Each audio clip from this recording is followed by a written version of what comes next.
ये एक ऐसे रिश्ते की कहानी है जिसके बारे में सोचना भी मुश्किल है, लेकिन दो अकेले इंसानों के लिए यही रिश्ता जीने का सहारा बन गया। कहानी की शुरुआत ही इस एक लाइन से होती है, जो हमें सीधा उस एक पल में ले जाती है जहां सब कुछ बदलने वाला था। सोचिए, एक रात की दस्तक और उसके बाद एक जिंदगी हमेशा के लिए बिखरने वाली थी, या शायद बनने वाली थी। लेकिन उस चौंकाने वाले मोड़ तक पहुंचने से पहले ये जानना बहुत जरूरी है कि प्रिया आखिर किस हाल में थी, किस दर्द से गुजर रही थी। उसकी कहानी शुरू होती है उसके पति की मौत से और एक ऐसे घर में वापसी से जहां उसका कोई इंतजार नहीं कर रहा था। जरा सोचिए, शादी के सिर्फ 5 महीने, एक नई जिंदगी शुरू ही हुई थी कि सब खत्म हो गया। कम उम्र में ही प्रिया विधवा हो गई और उसे मजबूरन उस घर लौटना पड़ा जहां प्यार तो दूर, उसे अपनाने वाला भी कोई नहीं था। ये वो शब्द थे जो उसकी सौतेली माँ रोज उसे कहती थी, जहर में बुझे हुए शब्द जो किसी के भी दिल को छलनी कर दें। हर दिन इन तानों के साथ जीना कितना मुश्किल रहा होगा।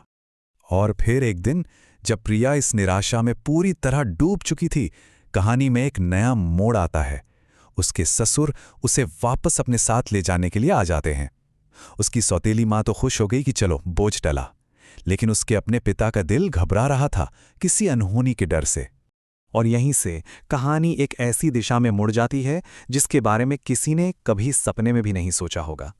अपने पति के उस सूने घर में प्रिया के सामने एक ऐसा प्रस्ताव रखा जाने वाला था जो समाज की हर मर्यादा को तोड़ने वाला था।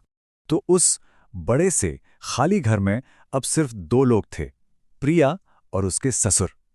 6 महीने गुजर गए। दोनों एक दूसरे के दुख में, अपने अकेलेपन में एक खामोश साथी बन गए थे। और फिर वो रात आई। देर रात दरवाजे पर एक हल्की सी दस्तक हुई। ससुर ने कहा कि वो गिर गए हैं और उन्हें मदद चाहिए। लेकिन मदद करते करते प्रिया को एहसास हुआ कि उनकी नज़रें कुछ अजीब हैं। और फिर उन्होंने वो बात कही जिसने प्रिया के पैरों तले जमीन खिसका दी। उन्होंने शादी का प्रस्ताव रखा। अब प्रिया एक ऐसे दोराहे पर खड़ी थी जहां एक तरफ कुआं था और दूसरी तरफ खाई। उसे 2 ऐसे भविष्य में से एक को चुनना था जिनकी कल्पना करना भी डरावना था। ये सुनते ही प्रिया कांप गई। उसके मुंह से बस यही निकला, आप मेरे पिता जैसे हैं। उसके ये शब्द बताते हैं कि ये प्रस्ताव उसके लिए कितना बड़ा सदमा था। ये तो पाप था। पर ससुर के पास अपनी वजहें थीं। उन्होंने कहा, मेरा बेटा नहीं रहा तो हमारा ससुर बहू का रिश्ता भी नहीं रहा। अब हम सिर्फ 2 अकेले इंसान हैं।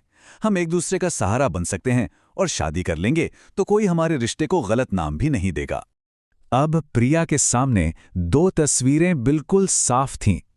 एक तरफ सौतेली माँ का घर जहां रोजाना अपमान और ताने थे, और दूसरी तरफ ये नया रिश्ता जिसके साथ समाज का कलंक जुड़ा था, लेकिन साथ ही एक साथी मिलने की उम्मीद भी थी।